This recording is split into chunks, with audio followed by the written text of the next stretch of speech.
Merci beaucoup. J'ai souvent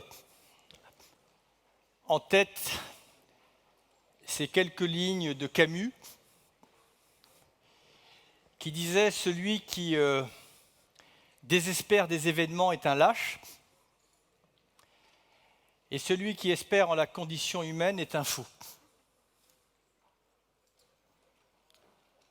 Je crois que vous avez choisi la voie de la folie.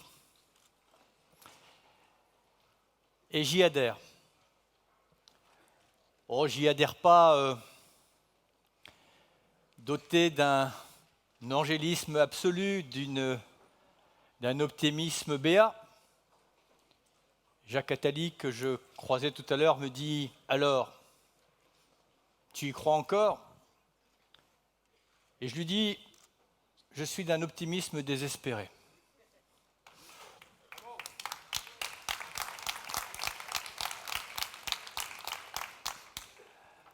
En réalité, pourquoi ? Parce que d'un côté, si on regarde avec lucidité, sans concession, l'état du monde, toute crise confondue, et si l'on regarde en regard la traduction concrète de la prise de conscience pour lutter contre un certain nombre de phénomènes, force est de reconnaître qu'il n'y a pas de quoi exulter. Si je regarde simplement ce qui s'est passé à New York, où j'étais encore hier, au sommet des Nations Unies, au moment de l'Assemblée Générale, tourné principalement, normalement, vers le climat, j'ai eu ce sentiment un peu navrant que la seule chose que l'on sache recycler aujourd'hui, ce sont les mots et les discours. J'ai entendu des dizaines de chefs d'État, dotés certes de très bonnes intentions, mais j'aurais pu pratiquement anticiper sur chacun de leurs mots, tant les formules, les incantations étaient les mêmes qu'il y a 20 ans. Et j'ai du mal à comprendre d'ailleurs pourquoi nous en sommes encore à ce stade-là, alors qu'il y a deux alibis qui ne valent plus. Le premier alibi, c'est celui que l'on entendait, mais qui a été tranché très clairement par la science et qui ne fait plus débat, c'est de dire on n'est pas sûr. On n'est pas sûr qu'il y ait une responsabilité humaine au changement climatique. Oh, vous entendrez toujours quelques voix discordantes que parfois nos amis médiatiques mettront à parité avec ceux qui représentent le fruit de travaux de centaines, voire de milliers d'expertises, de milliers de scientifiques multidisciplinaires de plusieurs pays qui ont tranché.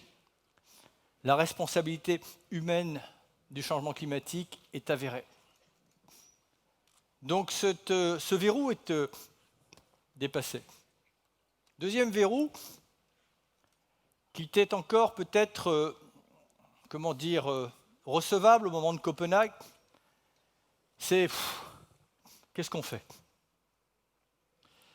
Et d'ailleurs, hier soir, je fais une petite parenthèse, mais en discutant avec certains rédacteurs en chef de différents journaux étrangers, me revenait en mémoire une caricature de presse que j'avais vue, je ne sais plus sur quel journal, et on voyait un radeau sur un fleuve en crue, en furie, et agglutiner sur ce radeau des hommes particulièrement bien vêtus, en cravate, agglutinés les uns contre les autres, et au bout du radeau, un immense précipice.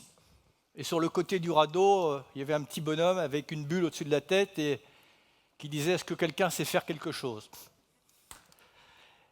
La question, c'est que on peut encore se poser la question, parce qu'on sait quoi faire. On ne peut plus dire qu'on ne sait pas quoi faire. Alors je ne dis pas que c'est simple, mais cet alibi ne vaut plus.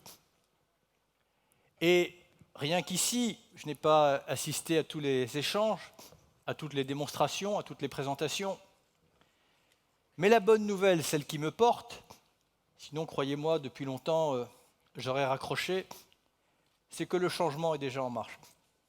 Il n'est pas là où on pensait qu'il soit. Il n'est pas au niveau des États, il faut bien le reconnaître. Mais il existe. Il existe pourquoi? Parce que la nature humaine a ceci de particulier que quand la contrainte s'impose, elle n'est pas l'ennemi de la créativité, elle en est la condition. Et comme la contrainte n'a jamais été aussi forte, puisque la contrainte, ni plus ni moins, c'est de savoir si nous décidons de spolier l'avenir de nos enfants ou pas.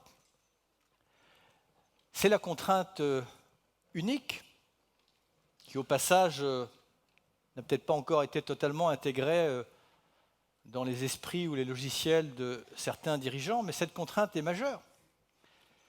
Et l'homme est ce qu'il est, il anticipe, il innove. Et moi je dirais que, sans même qu'on ait eu besoin de le proclamer, certains ont décrété que l'heure de l'utopie était arrivée. Oh, pas l'utopie au sens où certains veulent bien l'entendre. Comme disait un de mes mentors, Théodore Monod, l'utopie, ce n'est pas ce qui est irréalisable, c'est ce qui est irréalisé. Et à échelle individuelle, à échelle des associations, des collectivités, dans le monde entier, je vois des choses qui très sincèrement vous réconcilient avec la patte humaine. Des choses qui sont parfois avec des vertus purement locales, mais des choses qui ne sont qu'à échelle locale, mais qui peuvent très rapidement devenir, ou en tout cas s'élargir à une échelle beaucoup plus grande. Dit autrement, la question aujourd'hui, c'est comment faire en sorte que ce qui est de l'ordre de l'exception ou de l'exceptionnel devienne demain la norme. Comment switcher? Comment faire en sorte que l'on pose les lunettes du XXe siècle et que l'on chausse enfin les lunettes du XXIe siècle? Comment libérer la créativité? Comment briser cette vieille cage du conformisme, du scepticisme? Comment stopper ces mots que j'entends en boucle où l'on me dit « mais ça ne marchera jamais ». On ne sait pas faire autrement. Comment voulez-vous qu'on fasse autrement? Comment peut-on faire en sorte que certains décideurs, et je ne veux pas mettre tout le monde au même niveau d'insouciance, mais passent sur ces sujets-là d'une forme d'aversion à une forme de réflexion? Comment libérer le changement? Et ça, c'est la bonne nouvelle parce qu'on aurait pu imaginer que dans la fulgurance des 2 siècles précédents, on ait joué toutes nos cartes.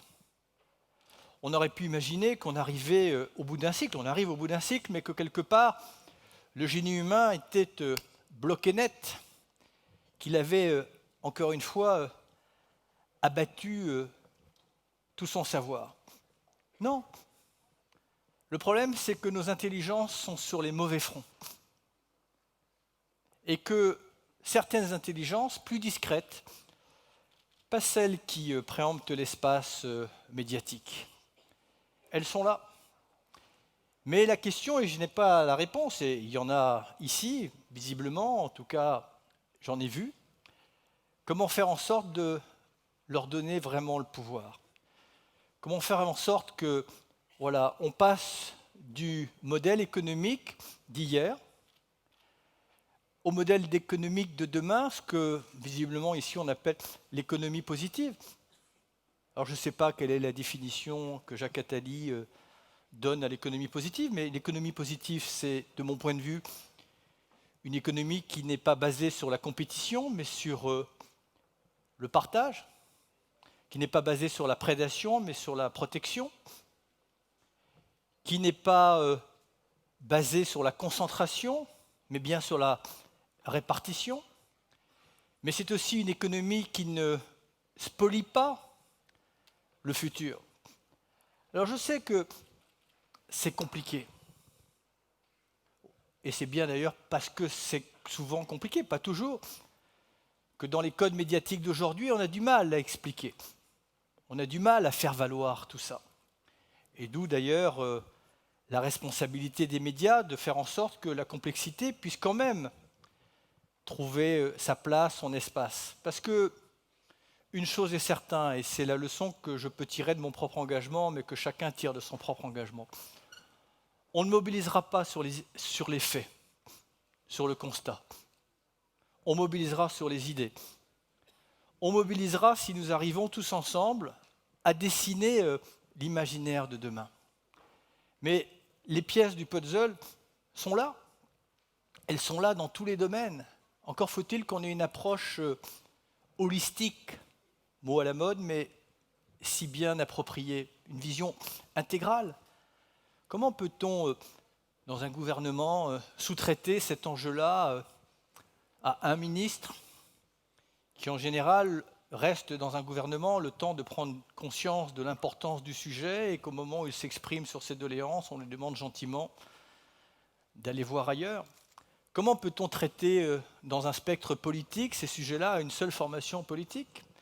Comment peut-on demander aux ONG qui s'époumonnent depuis des lustres pour faire en sorte que nous n'arrivions pas dans cette impasse, à la fois d'être des lanceurs d'alerte, mais en même temps de construire les politiques publiques qui vont bien? Comment peut-on imaginer remettre à plat ce modèle économique dominant qui a eu ses vertus, mais qui aujourd'hui, pardon de le dire, n'est plus la solution, mais bien le problème, si chacun ne prend pas sa part de responsabilité? Comment faire jaillir cette intelligence collective? Comment agréger ces morceaux de puzzle? Je n'ai pas forcément les réponses, mais j'ai une conviction que ça ne pourra pas s'accommoder des sempiternelles divisions de nos sociétés. Ça ne pourra pas s'accommoder, pour ne parler que de notre pays, pardon pour nos amis étrangers qui sont là, de cette pratique de la politique, où en privé, on approuve ces enjeux-là, mais en public, on les ignore parce que c'est important de pouvoir se référencer avec des barrières totalement artificielles. Mais la crise climatique, je ne veux pas employer de mots démesurés, mais ça nous met dans une situation de guerre. Pas moi qui le dis, c'est John Kerry qui disait que c'est une arme de destruction massive. Donc si tant est qu'on ait un reliquat de conscience, on doit quand même à un moment ou à un autre se dire, mais c'est bien de l'avenir de nos enfants dont il s'agit. Et je m'étonne d'ailleurs qu'à la marche qu'il y a eu pour le climat à Paris, il y avait, toujours pareil, selon la préfecture, 5 000 personnes, selon les organisateurs, 15 000 personnes. Enfin, il n'y a que 15 000 parents à Paris qui sont inquiets pour l'avenir de leurs enfants. Comment expliquer cela? Un journaliste m'a demandé d'ailleurs, il m'a dit, vous n'êtes pas étonné qu'il y ait aussi peu de monde? Ben, je lui ai retourné la question. Je lui ai dit, demandez-vous pourquoi? Est-ce que parfois, je ne suis pas là pour faire le procès de qui que ce soit, mais pour amener aussi à une forme de responsabilité partagée? Si vous aviez accordé à la conférence de l'ONU, qui était l'objet de la marche de Paris et celle de New York, le quart de l'attention que vous avez consacré à un livre qui fait succès en librairie actuellement, ou le quart de l'attention ou de l'espace que vous avez consacré au retour en politique d'un homme politique, probablement qu'on serait plusieurs centaines de milliers. Et c'est là qu'on touche du doigt probablement un immense malentendu. Je crois qu'il y a de l'honnêteté chez tous les interlocuteurs que je rencontre sur le fait que c'est un sujet important. Mais le malentendu, il est que pour beaucoup, c'est un sujet optionnel. C'est-à-dire c'est un sujet qu'on prend en compte comme d'autres, parmi d'autres, et souvent quand on a traité tout le reste. Comme disait Edgar Morin d'ailleurs, à force de sacrifier l'urgence à l'essentiel c'est l'urgence. Eh bien, ce dont il faut qu'on ait conscience tous, c'est que ce n'est pas un sujet optionnel, c'est un sujet qui conditionne tous les enjeux de solidarité auxquels nous sommes attachés. Tous. Et puis, on peut avoir deux lectures de cela. Une lecture, je dirais, honnête c'est de rappeler pendant qu'on parle, pendant qu'à l'ONU on recycle les vieux discours, qu'on fait des promesses qu'on sait qu'on n'honorera jamais, il y a chaque année des centaines de milliers de personnes qui meurent, qui ne savent même pas qu'ils meurent des conséquences des changements climatiques.